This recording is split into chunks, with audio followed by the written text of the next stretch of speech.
Way back in 2013, a small and mostly forgotten update to Minecraft was released, and with it, not even documented in Minecraft's patch notes or anywhere online, happened to be a change that for 8 years up until 2021 significantly harmed a core part of Minecraft: caves. It was so bad that some players refused to update, but most never truly noticed, or rather never truly knew why Minecraft felt different despite something clearly being off. Today we talk about Minecraft 1.7.2's hidden changes that ruined Minecraft's caves for 8 years and why Mojang has kept silent about them ever since.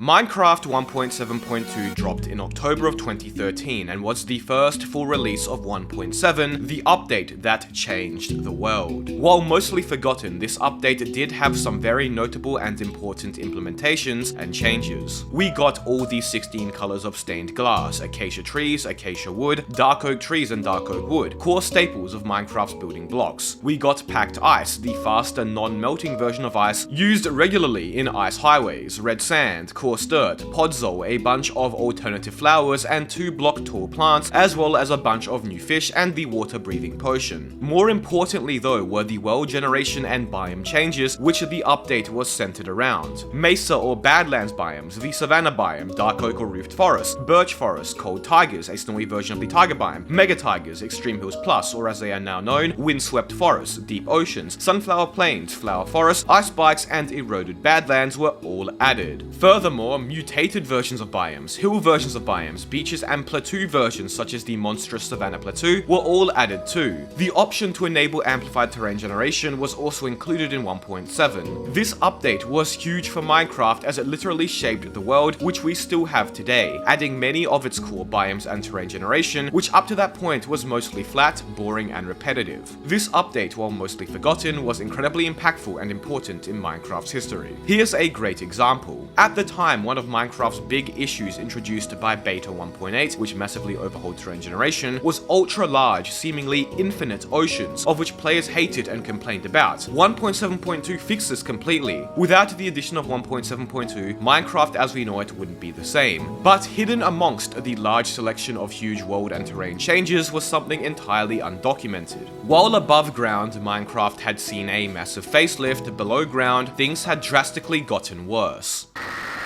Upon the release of 1.7 and its prior snapshot versions, a few players began noticing that the underground, specifically cave generation, had changed. It seems that the underground is no longer Swiss cheese anymore. Swiss cheese? What does that even mean? Well, you see, up until 1.7, the way Minecraft's caves generated underground was referred to as Swiss cheese generation due to the fact that caves were so clustered and had so many openings and sprawling connections to other caves that it sort of looked like the holes in Swiss cheese. But there was nothing mentioning cave generation had changed in Minecraft 1.7's patch notes, nor were there any statements of it changing anywhere as a matter of fact. So players dug deeper. An active user of the Minecraft forums, known as the Master Caver, a player who by name was a master of Minecraft caving and had a Minecraft world which supposedly is the most caved out world in Minecraft history, decided to do some digging into Minecraft's code, specifically its cave generation functions, and found this. In Minecraft 1.7, the code for cave generation had changed. It now read, "Subscribe to TheMisterEpic. He is almost at 750k subs and is trying to hit it by the end of the year." No pressure, of course. The first line here is responsible for setting the size of individual cave systems, and as we can see, the value here has decreased. And the second line is the chance of a cave system spawning in a chunk, which also seems to have a value that decreased. So not only were caves now not as expansive and sprawling, but they also had a lower chance of generating. Other players began doing more comparisons, finding that caves hadn't decreased in length per se, but rather quantity, no longer branching off as often into other sprawling cave systems. Here's another example players made, a heat map of cave generation, where we can clearly see in 1.6 there being significantly larger clusters of dense caves with a greater number of sprawling connections. The Master Caver compared seeds generated before and after 1.7, really illustrating how much things had changed. Just look at this large area of overlapping caves and how much less of those are present in 1.7. Here's a cave overview of a 4,000 by 4,000 block area that easily demonstrates how less dense the caves are, and also how much smaller they are. Even mineshafts became rarer as a result. This is pretty easily noticeable in-game as well. Here's a side-by-side of the underground of my original Minecraft survival world generated prior to 1.7, and here's an example of what it looked like with the same seed generated after 1.7. The differences are noticeable indeed. And this change was not documented anywhere. In fact, the Minecraft wiki still references the Master Caver's response to a Minecraft forum post as the source for the world generation changes on their 1.7 update page. There is no official source. Why did Mojang not list this in the patch notes? Well, I guess we may never know.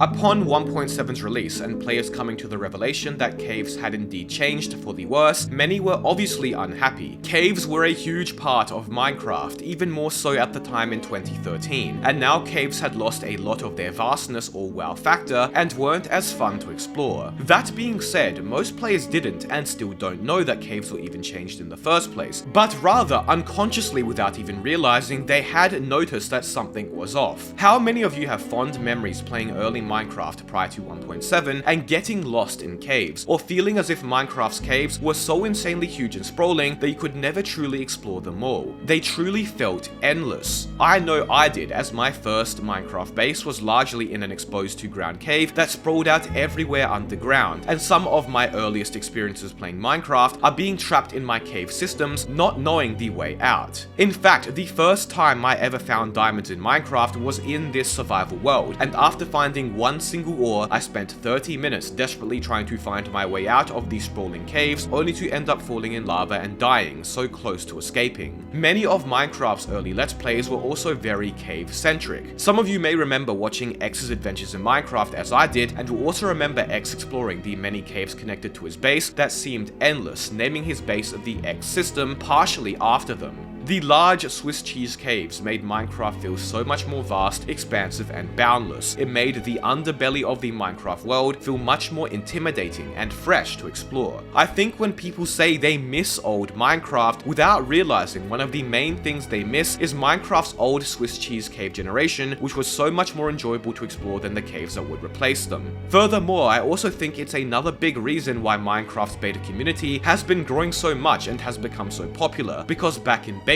the old Swiss cheese caves were still present. Overall, I believe a lot of people probably chalked up their old experiences in Minecraft caves to nostalgia without even realizing that something did actually change that made caving less enjoyable. Players missed Swiss cheese caves so much that even mods bringing them back were created that achieved a decent number of downloads. But not everyone liked Swiss cheese caves. Some players complained that the older caves took too long to explore, making building underground harder or making mob spawning systems slower. Some players disliked that their strip mines would always open up or be intruded on by caves, and claimed Swiss cheese caves ruined Minecraft's realism and immersion. But ultimately, I think most people would be happy if they weren't ever changed. So that begs the question then, why did Mojang change caves in the first place? While there were some complaints about Swiss cheese caves, these were mostly minor, and overall caves were generally liked by the players at the time, so it's not as if the community wanted this change. My theory is that with all the changes to terrain above ground, some being more major in scale, Minecraft's performance took a hit in 1.7. To compensate for the performance decrease, Mojang decided to decrease underground cave generation as a result. There's not really any evidence for this beyond speculation, but there are various personal accounts from players such as the Master Caver who never updated beyond 1.6.4 that 1.7 introduced many performance issues he never had in 1.6. Maybe I'm overthinking it though, and the change was just done on a whim or without much thought. In 1.18, released in late November of 2021, the cave generation aspect of the Caves and Cliffs update would finally be implemented, changing caves forever. We got cave biomes, a variety of new cave blocks, but more importantly, caves now generated in a cheese style, with large hollow areas as well as a new spaghetti style, where there were long, narrow, noodle-like cave extensions. Caves were made interesting again. That being said, while caves got bigger and more unique, the same infinite and endless cave clusters that were present in pre-1.7 versions, giving us that old sense of vastness and exploration, never made its return and likely never will.